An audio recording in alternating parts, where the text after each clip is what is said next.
Good morning mga kababayan, at nandito nga tayo sa Bacoor, Cavite, sa Molino, dito po sa Siyudad, Kaunlaran. At kanina nga po ay nagsagawa ng groundbreaking and awarding ceremony dito. At mayroong 360 families po yung mababahagian ng pabahay ng ating mahal na Pangulo. So ayan po mga kababayan.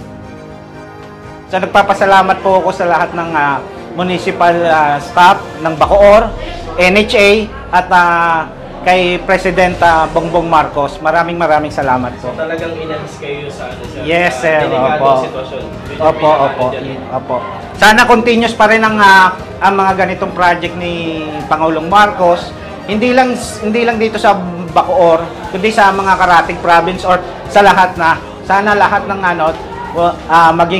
magkaroon ng magandang buhay, maayos na paninirahan ang bawat isang mamamayang Pilipino.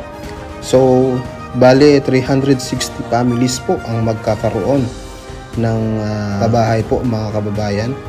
So, itong mga nabigyan dito mga kababayan ay sila po yung mga nanggaling sa Manila Bay at sa isinagawang clean up operation mga kababayan, no? Sa utos din po ng Supreme Court mga kababayan. Ayan, sila po yung mga malalapit po sa karagatan, no, na minsan pag binabagyo ay halos pasukin na yung bahay nila ng tubig dagat. So kaya sila po yung napili mga kababayan, no, ng NHA para po bigyan itong mga pabahay. So bali 360 families ito mga kababayan. So kanina nag-i-interview kami, medyo maluha-luha po yung mga na bigyan po ng ganitong proyekto mga kababayan. So panoorin nyo mga kababayan yung interview namin, no, sa mga nabigyan po ng pabahay ni Pangulong Bongbong Marcos.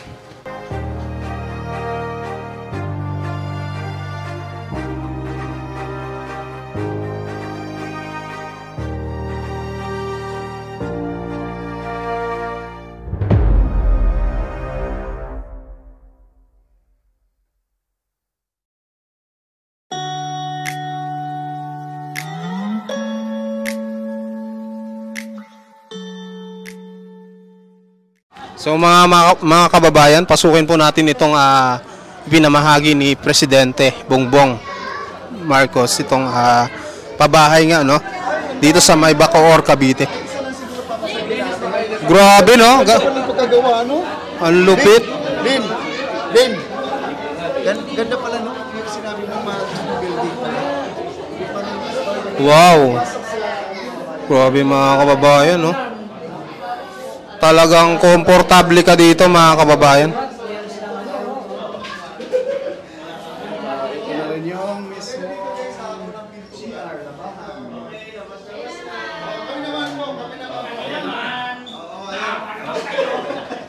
Ayan, ito yung entrada mga kaibigan, bago pa rin. Entrada pagpasok mo. Ayan si Juan Estoredor na po ang magpaliwanag sa kanyang mundo. Tingnan ninyo mga ka-istorya, mga kababayan na. So ngayon mga kababayan, Grabe mga kababayan, pag nakita ito ng mga kalaban ni PBBM, yung mga kumukontra, yung mga papaitan, iiyak talaga sila. Tingnan nyo mga kababayan, no?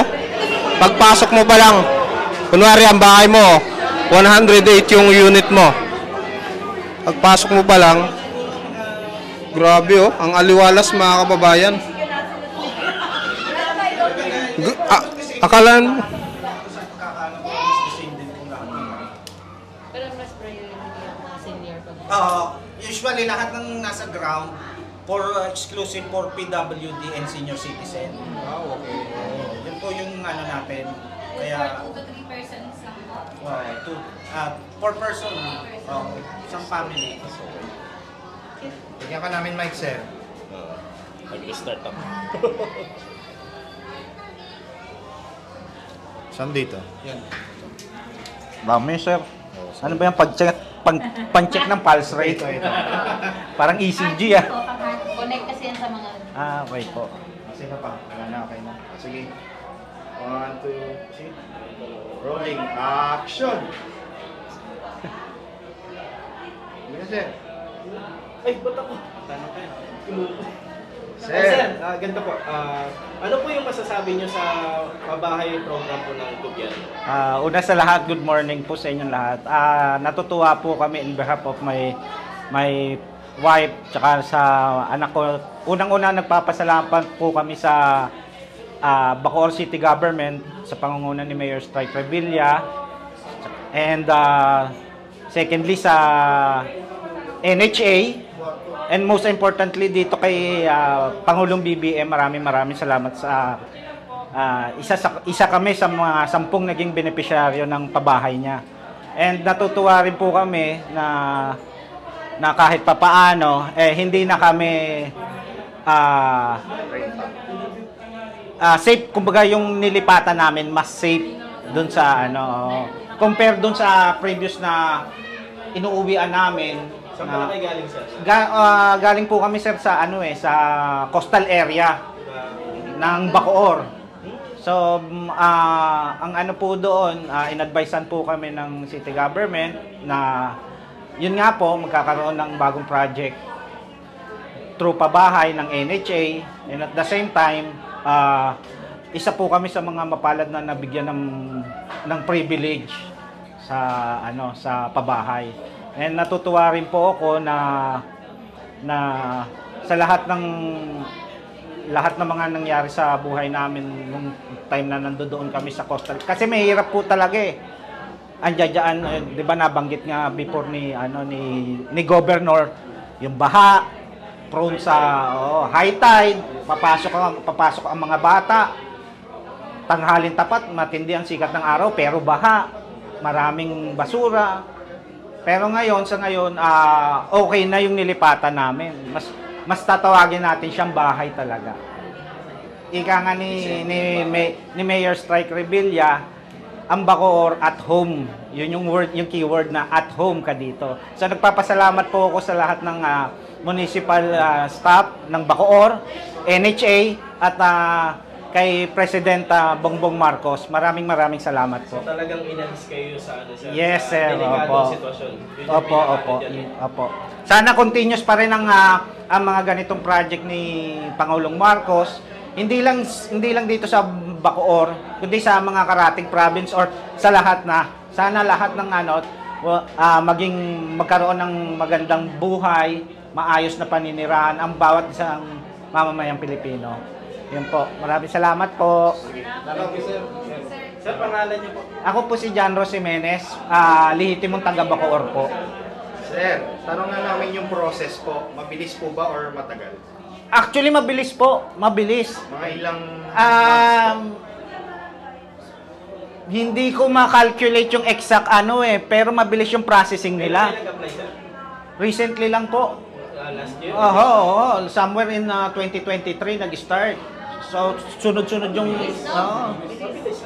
sunod-sunod yung process from tagging to interview to seminar, then transfer na after ng seminar. Yun, sunod-sunod yung yun yung procedure na kala nga namin somewhere in 2027 pa po mangyayari yung So, biglang nakakagulat Biglang all of a sudden, in-advisean kami ng barangay official sa amin ni Nanay Karing Sanchez na malapit na kayo i-relocate or lilipat sa bago nyong bahay. So lahat kami natuwa. Yun, in behalf of Barangay Sinigualasan, yun.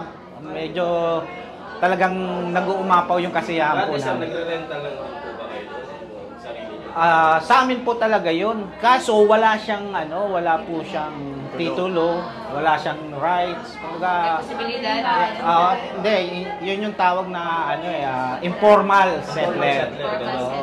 So ngayon, ito na yung tinatawag nating formal settler. So yun po, muli nagpapasalamat po ako sa Panginoon at sa lahat ng bumubuo ng mga opisyalis ng gobyerno na sana patuloy pa rin yung mga development na ganitong project sa kanila. Anong naramdaman niyo, sir, na inyo na talaga to? Masaya. Unang-una, hindi ko ma-express Hindi ko talaga ine-expect na isa kami na mabibiyayaan ng ganito. So, alam ko hindi lang ako na nangangarap magkaroon ng ganitong pabahay. Marami pa rin.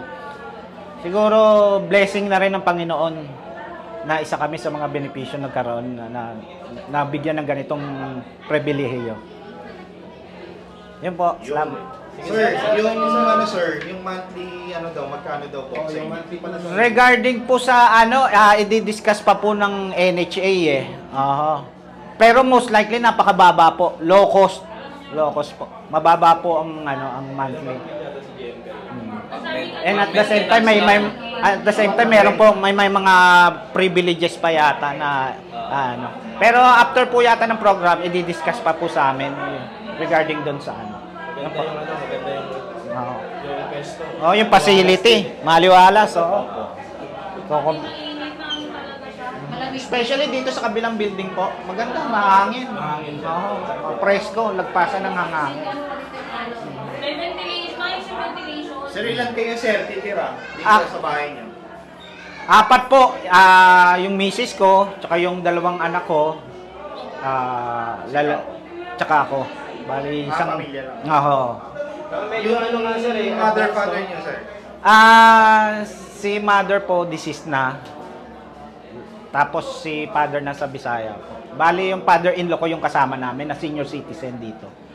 Nasa Bisaya umuwi. Pero hopefully this week uuwi daw po siya. Excited din makita yung mabisita yung bahay. high-tech sa Sir RJ. Yan nga Sarili siyang safety na naka na siya. Ever fire alarm na may mangyari. Correct. May sprinkler siya na diba? Yung lumang kasi, lumang model. Walang ganyan. Diba? Ito muna lang napansin ko kanina pagpasok ko. Opo, yung security ng bahay, naka-secured na rin. Gawa na may sprinkler, may alarm, smoke alarm. Maganda. Maayos, maaliwalas. Mahangin pa. Mas maangin yung kabila. Kasi Yung building to po, presko. Kasi yun bukid. Kaya lagpasan, kahit sa ground floor pa lang, ramdam mo. Kanina doon sa labas. Sige sir, Maraming salamat po. Thank you sir. Sir, nawasa rin tubig na. Opo, nawasa po. Nawasa. Nawasa pa ang tubig.